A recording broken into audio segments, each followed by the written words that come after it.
Hello students, आज अपन बात करने वाले ऑटोस्क्लेरोसिस डिजीज़ के बारे में।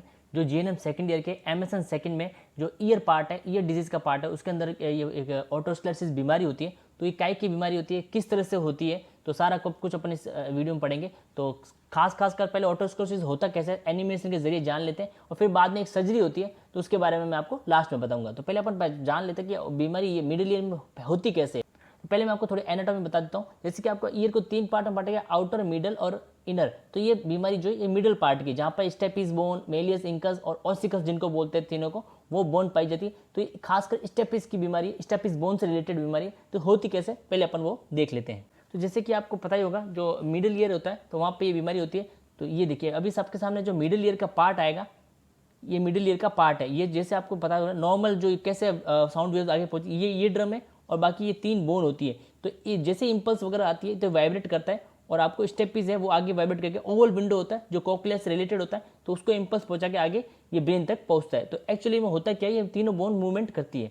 पर इस बीमारी में खास करके होता है, मेलियस और इंकस तो अपना काम करती है और ईयर ड्रम भी अपना काम करता है, पर जो स्टेपीज कोक्लिया से रिलेटेड होती है, जो जॉइंट होती है, वो स्टिफ हो जाती है। जो मूवमेंट करना होता है वो नहीं करती है। यहाँ पर बोन ऑब्जर्प्शन हो जाता है, या जो बोन होती है उसका एब्जॉर्प्शन ज़्यादा होता है, तो ये स्टिफ हो जाती है। तो इस तरह से अपना काम बंद कर देती है। तो उस कारण ये ऑटोस्क्लेरोसिस डिजीज पैदा होती है। तो जैसे ये स्टिफ हो जाती है वहाँ से, तो अपने ये साउंड वेव्स आगे इंपल्स नहीं कर पाती, आगे जहाँ पे जाना होता है जो नर्व के पास से ब्रेन तक, वो नहीं कर पाती, क्योंकि ये मूवमेंट ही नहीं करती। ये ड्रम तो अपना काम कर रहा है, पर ये नहीं काम कर रहा, स्टेपिस बोन नहीं काम करी, आगे तक नहीं पहुंचा पा रही। तो इस कारण ये ऑटोस्क्लेरोसिस डिजीज खासकर होती है। तो अब अपन जानते हैं कि इसकी सर्जरी होती है स्टेपेडेक्टोमी। वो कैसे सर्जरी होगी, सबसे पहले क्या करते हैं, आउटर ईयर के जरिए जो आपका ईयर ड्रम है उसको नीचे से परफोरेट करते हैं, मतलब ऊपर की तरफ इसको फोल्ड कर देते हैं, और फिर जो इन्फेक्टेड पार्ट है, स्टेपिस जो वाइब्रेट नहीं करी, इंपल्स को आगे नहीं पहुंचा, उसको स्टेपिस को रिमूव कर देते हैं सर्जरी के जरिए। जैसे आपको उसको रिमूव कर दिया इन्फेक्टेड पार्ट है, और जो सामने ओवल विंडो, वहाँ पे एक छोटा सा छेद कर देते हैं। अब क्या कहेंगे, प्रोस्थेटिक डिवाइस लगेंगे। ये होता है प्रोस्थेटिक डिवाइस,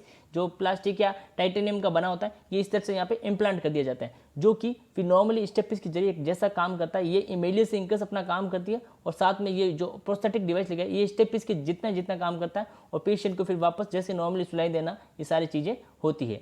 तो इस तरह से ये चीज़ें हो जाती हैं। तो इस तरह से सर्जरी के जरिए आप स्टेपिस बोन को रिमूव कर देते हैं, और फिर प्रोस्थेटिक लगा के अपना जो सुनाई देने वाला काम है वो सही हो जाता है। तो ये था ऑटोस्क्लेरोसिस, और उसके बाद का जो सर्जिकल मैनेजमेंट, स्टेपेडेक्टोमी। और अगर आप डिटेल वीडियो चाहते हैं इसके ऊपर, तो आप कमेंट जरूर किए। मैं आज इस पर डिटेल वीडियो लेके आऊँगा, जिसमें causes, sign, symptom, medical management और सर्जिकल मैनेजमेंट, नर्सिंग मैनेजमेंट, क्या क्या चीज़ें होती है, जिससे आपको एग्जाम में आंसर लिखने में आपको हेल्प मिल पाए। तो अगर ये चैनल पर नए हैं तो लाइक करें, शेयर करें और सब्सक्राइब जरूर करें। धन्यवाद।